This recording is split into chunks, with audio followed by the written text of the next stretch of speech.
Hello everybody, this is Stephen Howson and this is my Snapchat Q&A. Thank you for watching. But before we get into the Snapchat stuff, I just want to do a little bit of a public service announcement and a little bit of a talk about scheduling and just YouTube really. I watched a video from PewDiePie this morning. Don't usually watch a lot of PewDiePie's videos, but he was talking about deleting his channel once he gets to 50 million. Now that's probably a little bit of clickbait and he probably won't do it, but he brings up some very important points for people who operate within YouTube. You guys for watching it and me for uploading content as a content creator. Obviously, I work across several channels. I've got my own channel, MMA Latest, Full-Time Devils, and I see fluctuating patterns and things that happen across all these different channels. And when something happens that's site-wide, it's very easy for me to identify what's going on because I see that replicated 3 times. It's easy for me to spot what's going on. Over the last couple of months, YouTube has been changing the algorithm and everyone's been hit hard. Subs have just slowed right down. Views have just slowed right down. And without going completely clickbait on everything, it's very hard to get traction on a lot of videos. Now, my videos which people say that they enjoy, some of the bigger ones like the Snapchat Q&A, the youth review and stuff like that, you think, well, I'm on 23,000 subs. Why is this only getting 2,000 subs? Full-Time Devils on 300,000 subs. Why is this only getting 20,000 views and such in such cases? That's because YouTube's not showing every video to every single person. And there's one way that you guys can help out on that. On this channel, on Full-Time Devils, and on any channel that you already subscribe to. In fact, hang tight, I'll show you. This here, as you can tell, is my channel. I'm signed in, if you can just see in the corner, as the gaming channel. If you subscribe to me, and if you already subscribed to me, then you could still do this. Click subscribe, but then click this button. This button right here means that whenever I go live, or whenever I upload a video, you get told about it. And if you're not getting this, then you're not going to be able to see every single video as fast as possible. Now obviously these are some of the channels that I subscribe to as well. I'm logged in as the gaming channel, so I actually haven't subscribed to all of these, so let's go and subscribe to all these lot.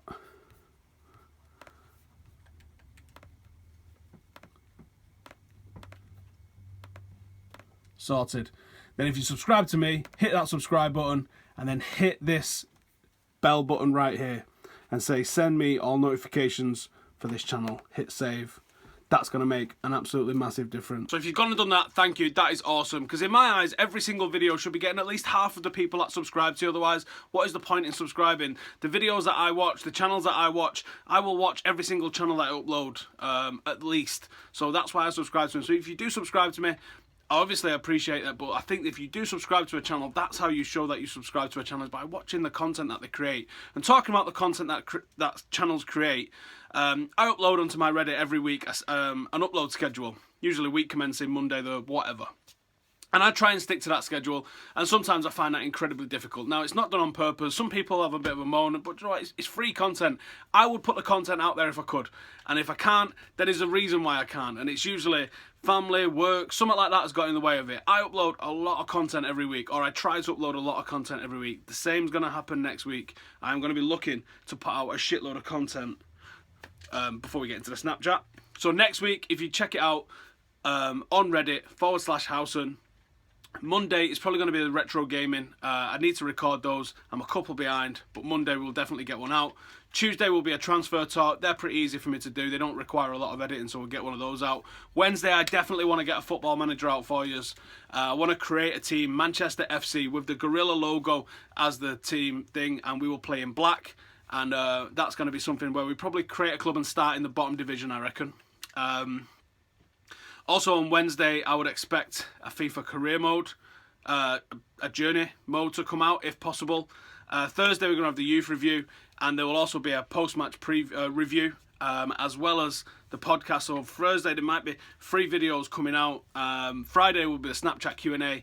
Saturday I'm hoping there's going to be a retro game that comes out, and I'm hopefully going to be Golden Axe. I didn't get that done last week. And then Sunday, the Sunday paper review, calendar career mode, and a review of Everton. So lots of stuff coming out this week, this weekend. Oh, sorry, that's this week, isn't it though? No, there won't be a calendar career mode for Everton next Sunday. Who are we playing next Sunday? Can't even remember that far ahead. But yeah, there'll be a calendar career mode to coincide with the Premier League games. Missed a couple of those lately. But if you want to know what's on the schedule, go and check it out on Reddit. And talk to me about the schedule. If you say some stuff on there and you go, actually, I think that video fucking sucks, mate. I don't know why you still do it.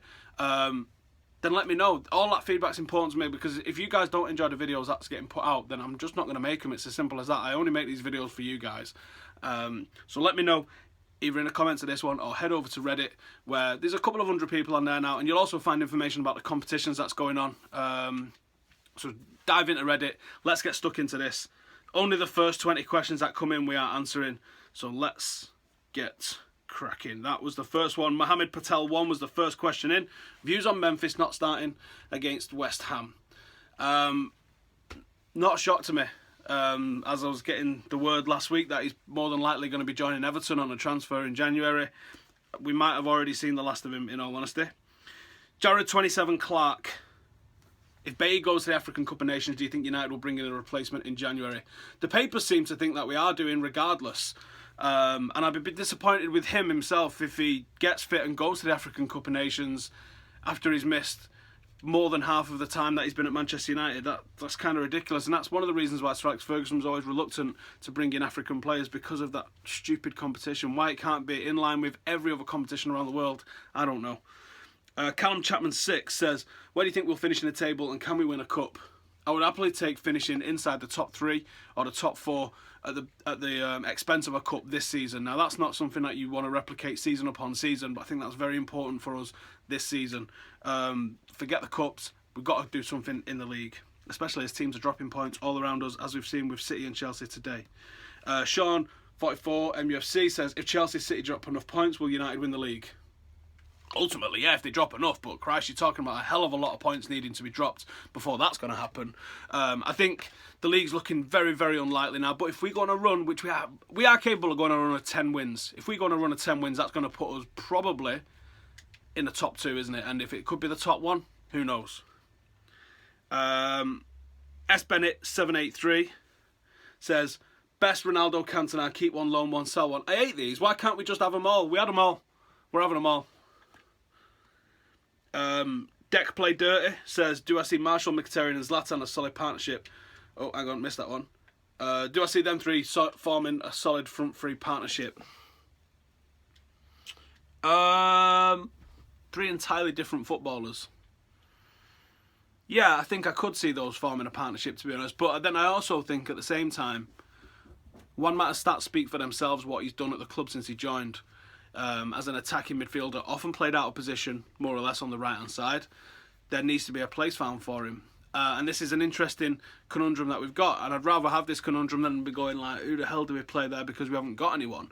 It's better to be in a position where you go, who the hell do we play there? We've got far too many good players to play, than it is having no good players to play.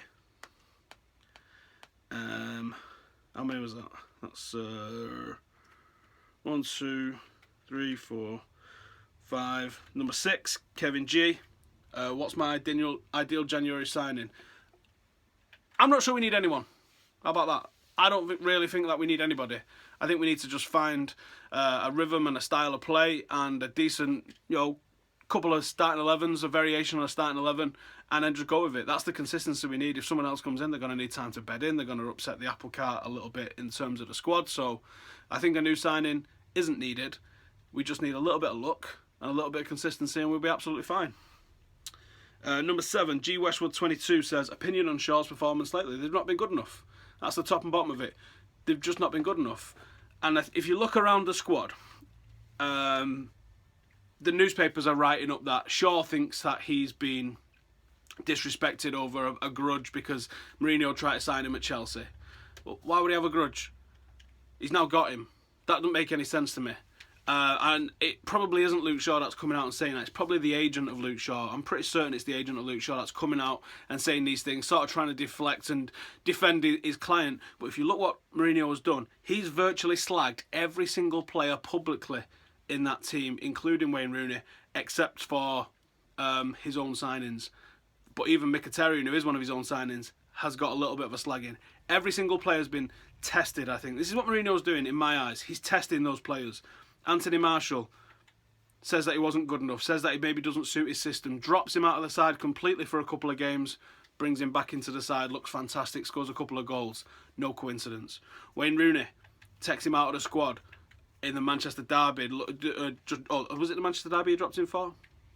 Or was it the Leicester game? Whatever. Drops him. Tells him he's not good enough. Tells him this, that and the other. Publicly challenges him. He's come back and he does look pretty decent. He's done this time and time again. Mkhitaryan outcast him.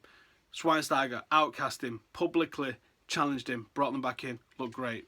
Not so much with Schweinsteiger. He's obviously only had a bit of a cameo. There might be method in Jose Mourinho's madness, I think, with this. He's tested Luke Shaw publicly. He's not seeing that response. I'm not seeing that response from Luke Shaw.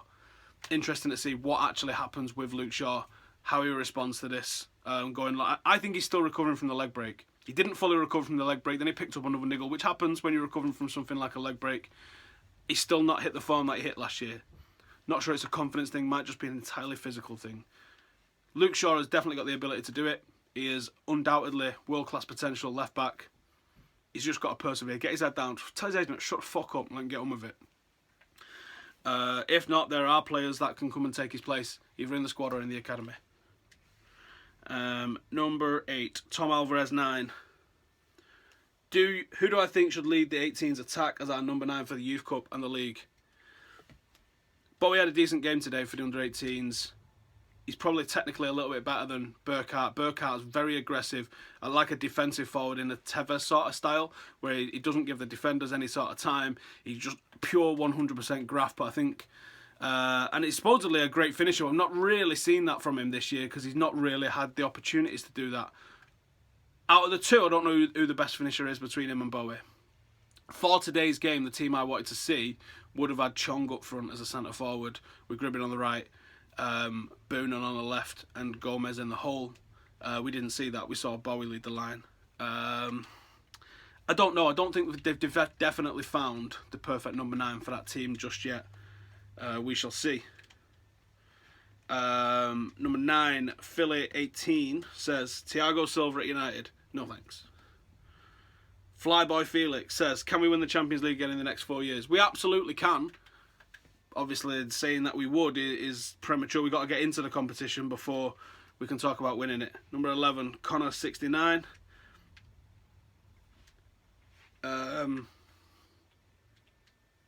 It's sitting right there, so I'm not answering that. Jordan Henshaw 7 says, is there any chance that Memphis to Everton deal could be a loan? Really don't want him to leave. Think it'd be a huge mistake. Well, what I'm hearing, mate, is that he's looking at buying a house over there, so this is why I'm led to believe it's a permanent thing. Number 12, Izaz Mukri. Are we in decline? No, we are not. Matt Foley, 2015, says, Howson, what's your thoughts on the Southgate appointment now it's official, and do you think there'll be a pick informed players or an FA lick ass and pick players because of the club that they play for? Unfortunately, that's been the problem with a lot of the England managers over the years. And there's some fantastic footballers that are playing at Watford and at Bournemouth, but they're not sexy names. I mean, someone jokingly said to me, if Phil Jones has played 4 games for United, he'll probably be in the England squad next. He probably fucking will be. It's absolutely scandalous that that's how it goes down when you've had players that have played whole seasons and don't get a sniff. Jack Wilshere probably getting a sniff now of being back in the England squad, but what's he doing at Bournemouth? Fuck all is what he's doing at Bournemouth. Absolutely nothing. Just because it's Jack Wilshere and now he's playing regular, we've got to pick him. I think Southgate probably will be a bit of an FA lick arse. I think that was why he was appointed. Number 13, Cash Out 914 says, obviously need 3 points at Everton. What do I think will be key? And then streaks. What do I think will be key? I think our defence will be key tomorrow. I think we will get chances against their defence, but their attack's very strong, and I think if we hold their attack, we will find space and we can win the game. Number 14, Sahir 11 says, will Bastian Schweinsteiger start against Everton tomorrow? Doubt it. I'd be happy if Mkhitaryan starts. I'd be happy if Carrick starts. Anything beyond that, we will see. Zlatomir, number 15, 1. I'm not answering that. Pastor Tapas says, opinions on the under-18 game today against City. That was a fantastic game of football. I've said for a while that Jadon Sancho at City is something else, absolutely something else. Brahim Diaz played in there as well, and he's something else as well. We didn't really get our flair players on the ball so much today. We had a lot of possession, we had a lot of territory, but we didn't really have a lot of our flair players on the ball. We seem to have our best opportunities at opening them up whenever we doubled up on one side. So you'd see Callum Gribbin drift over to the left maybe instead of being isolated out on the right. You'd see Gomez come over on the left, and they'd use the overlap. And the overlap seemed to work for us really well. When we double up on one side, we should have been ahead and possibly had the game sewn up in the first half. But we didn't. City held on resolutely. They had a fantastic number 8, not sure of his name, in central midfield. Really good player. It was a great game, in all honesty. Great advertisement for it. Gribbin missed a penalty, which at 2, if he'd have put it away at 2-0, would probably have sewn the game up. But City had an inkling of a chance, poured forward, got a goal. We poured forward, got one back, and then they managed to scrab one towards the end when they was really piling on the pressure. Both teams went for it. Great advertisement for this level of football, and you'd have to say that these two clubs are in top 5 or 10 at this age group in the world, which is brilliant to think of. That's what's going on in Manchester at the moment. So, great game of football. Unfortunately, we didn't knock City's unbeaten run off, but no one really cares about the FA, about the Premier League, Under-18 League. It is about the Youth Cup. That's where you want to see everyone go and do a win. Can you remember where the Class of 92 lads came in the league? Doesn't really matter, does it? It's all about the cup win at this level. The FA Youth Cup is the biggest, most prestigious trophy. That's what we want to win. And for anyone who cares, the Class of 92 came second in the Lancashire division. Number 16, Tom PPU11 says, Mkhitaryan and Valencia look like they've played with each other for years.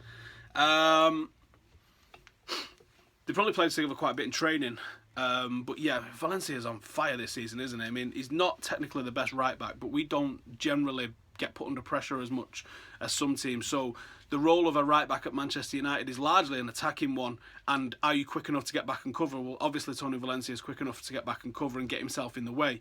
He's not going to be a full-back that's got someone running at him constantly all game long, where you would maybe want to look towards more like a Gary Neville's or even a Varela sort of player that's very good at jockeying. Forget about what Coutinho happened with Varela. That was a one-off. Coutinho's a great player and goes past many people. A little bit like Leo Connor today. Jadon Sancho went past him several times. It's fucking going to happen. The guy's absolutely magic. But I do think, yeah, if you're going to be on the back foot, then you maybe look to need a more defensive fullback.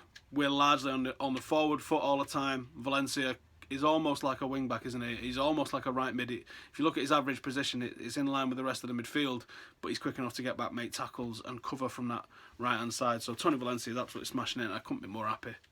Absolutely love Tony Valencia. Number 17, Christian Rom. I think it's number 17. Christian Rom 23. What do I think of Aguero for getting rumourly 4 weeks? Is that the suspension he's going to get after kicking off today at Chelsea?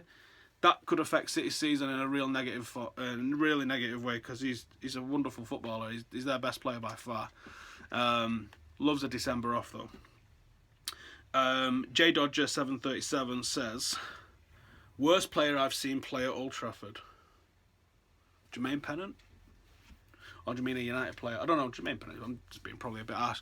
I don't know, you don't really, unless someone has a complete and utter stinker, whether for you or against you, it's rare that you see, but sometimes these really shit players can coast by just hiding in games. Sometimes it takes a lot of bravery to take a ball on and even be shit with it. Like when Nani was sometimes ineffective, it takes a lot of bravery to try and beat people when you don't have that ability. Nani did have that ability. So a lot of the time you'll see a weak or a shit player, all they'll do is just pass it. Every time the ball comes in, they'll find the easiest pass and they'll just pass it to blind. I'm not fucking trying anything risky. And to me, that's a bad player. A good player's really got to have the confidence to get on the ball and make things happen in a game. Otherwise, you're just a passenger, aren't you? It's a team game, but someone has to take the ownership that they're going to make something happen in the game. And you can't do that every single time the ball comes to you. You have to know when the right time to do that sort of stuff is. And I think that's what Mkhitaryan is very good at. Very good decision making. Number 19, Jordan O'Flynn. Best under 21 player, non-first team in the Premier League, not a United player. What's he called at Everton? Calvert, something or other? There's a double barrel name which is something Calvert at Everton. He was absolutely fantastic. Brahim Diaz and Jadon Sancho at City are wonderful footballers. I'm trying to think who else we've seen that stood out. Generally with United, they're the best team and the best players are United players. When we play the opposition, it's very rare that we come under the cosh a little bit. Jan Dander at Liverpool's not a bad little player. What needs to happen with players at this age group now is they need to get first team football somewhere. I had a good chat with Danny Webber today actually talking about this exact thing, about there's a time that comes that you've got to move on. He himself, 3 loan spells and then moved on from United at 21, but if you've not been on loan and you're still at United at 21, you've not even seen first team football anywhere else, then you're gonna struggle. Are you gonna be an international? You need 100 games between 18 and 22 to make it happen as a first team footballer somewhere. It's important to start getting those games. Was Nicky Butt 17 when he started getting games? I think Phil and Gary Neville was 17, 18 when they started getting games. You've got to be a teenager. It doesn't always work out. Look at Makeda. Come in, supposedly had a bit of an ego and a bit of an attitude problem. There's no guarantee it's going to happen. Likes of PK, we was giving them debuts at 18. You've got to have two things. You've got to have physically ready players with the mental maturity to be able to handle playing at the highest level. You've got to have a manager with the ability and the confidence to throw them in, and the knowledge to know when the time to throw them in is. There's a lot of things that need to come together. But if Messi had never got his debut and he would have just been like getting thrown on at 20, 21, 22, would he have developed into the same player? Would Ronaldo? Would Rooney? None of these players would have hit the height that they hit without getting those games early doors. So I think it's very important that you get games in there early doors, but it's becoming increasingly difficult to do so. So teams like Southampton that are able to play players when they're quite young, because of the relative pressure that's on them versus some of the other clubs, it's really needed. We'll do the last two. Zana, there's a video as well, so I'll do the video. Zana39 says, would you want us to sign Alaba? I don't think it's very likely. And again, I would persevere with Luke Shaw, to be honest. Tring1811 says, White Russian for the Walking Dead. Oh, nice. Do I believe the press all regarding Luke Shaw and Tony Marshall? Surely the filter is built around that left side. As I mentioned earlier about Luke Shaw, it's his agent, I think, that's talking stuff up like this in the press. Press trying to make stories. You only have to look at the way certain things are treated and find out what tomorrow's headlines are going to be like about Pep Guardiola and sarcastically clapping a referee. You all know that if that was Jose Mourinho, we're seeing something completely different. So yeah. And as for Marshall, again, I don't think he's up for sale. I don't think they're going to be trying to get rid of him. I just think Mourinho's publicly testing him. Eamon Soccerman says, hi Stephen, my question is, when do you think United will next win the Champions League, and who do you think will be playing in the squad? Alright, we'll answer this a bit more in depth than the last question that we got. Can we win the Champions League in the next 4 years? Yes, I can. If you look at the current 16-year-olds in the team, obviously they'll be 20. Probably a little bit too early to say that they'll be starting in the team. You look at the 18 and 19-year-olds, potentially Borthwick Jackson, Fosu Mensah, Rashford, they're going to be 23. Will they be in the squad? Yes, I think they will be in the squad. I'm trying to think how old Beckham was in 99. And I think he was probably 25, so he's probably a couple of years older. But they was winning doubles, 96, doubles at that age. So, 97. So I think I would expect the likes of Marshall and De Gea and Shaw and Bailly, hopefully, to be still part of that side. I think Tony Valencia may have moved on in 4 years' time. I think he's 30. So I think Tony Valencia has probably been moved on. You need to find a right back to replace him. Leo Connor might be that man at 20 years old. Very technically gifted fullback. Plays at centre half, but he's definitely a fullback. Andreas Pereira might have something to say in that side by then. Signings wise, there's obviously talk of Griezmann, potentially Lukaku. You would have assumed Zlatan's moved on by then. Rooney probably, I'd say almost definitely moved on by then. So you're looking at who else is left. Michael Carrick won't be there. Bastian Schweinsteiger won't be there. And that's where you got to hope the likes of Timothy Fosu-Mensah have cemented a place in the team. Would Ander Herrera still be there? He's what, 24, 25? Yeah, he's going to be prime age for that sort of thing, a real driving force. Will Mata still be there? Not sure. It's interesting to see, because obviously there's going to be signings that come from nowhere like Bailly. There's going to be signings like there was in 2005 with Vidic and Evra that are relatively unknown before they're brought into the club, and you're going to go, well, you don't see those coming. Obviously, there's some transfers that, did anyone see the Pogba one come in? Supposedly that's been worked on for 2 years, which is madness to think that that was in the pipeline for 2 years. Was they working on it while David Moyes was here? Was they thinking David Moyes was going to manage Paul Pogba? The fucking hell's all that about? Yeah, there you go. So thank you to everyone who sent a snap. Sorry I couldn't answer all of them. I had to limit it to 20-ish today because I have got to go out. And I finished just in time to get this uploaded and get out the door in the next 10 minutes. But thank you for watching. Thank you to everybody who subscribed. Please subscribe if you are new to this. Honestly, it really means a lot. And hit that little bell button and make sure you get notification every single time. If you're watching this and you got the subscription notice, can you comment in the box below and let me know if you got it on the notice or it hit your sub box or anything like that? Because there is an issue with YouTube at the moment. And I can't really work it out. So let me know how you got onto the video. Was it through my tweet on Twitter? Was it through the email by YouTube? Or was it you just browsing YouTube, you saw it as suggested, or it come up as recommended or in your sub box or whatever? However you found the video, please let me know. If you want to get more in depth and check out next week's schedule, head over to Reddit. And also find out how you come into PlayStation 4. That's going to be next week now. And thank you for watching. I'll see you on Friday for the next Snapchat Q&A. Laters.